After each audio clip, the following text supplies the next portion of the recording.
Good morning, Rosie. Please tell me about yourself. Good morning, ma'am. I'm Rosie Cartalapa, ma'am. I'm 34 years old. I'm single, ma'am, living with my two kids, 9 years and 7 years old, ma'am. I'm high school graduate, ma'am. I have one brother, one sister. I'm the youngest in family, ma'am. I'm working in Saudi Arabia, ma'am, as a couple, 4 kids, adult, ma'am. I do my job, cleaning, cooking, ironing, cooking Arabic food, ma'am. Who will take care of your kids? My sister, ma'am.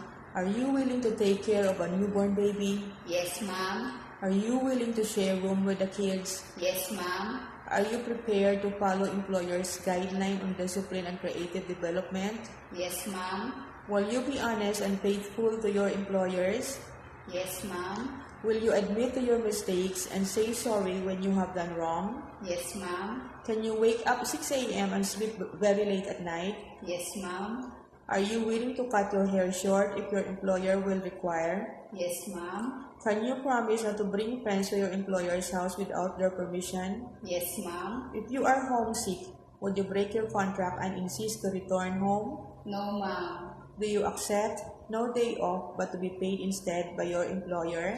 Yes, ma'am. Can you sing a nursery song? Yes, ma'am. Please sing it.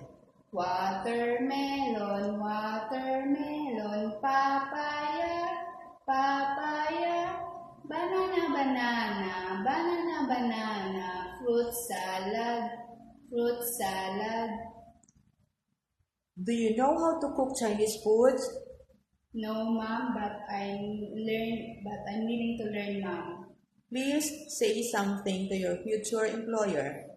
Good day, ma'am. I promise to finish my contract, ma'am, and I'm willing to extend my contract as long as my employer needs, ma'am. And I'm willing to learn Cantonese language, ma'am, and I'm willing to learn cook Chinese food, ma'am. Thank you. Have a nice day. Thank you, Rosie. That's all. Thank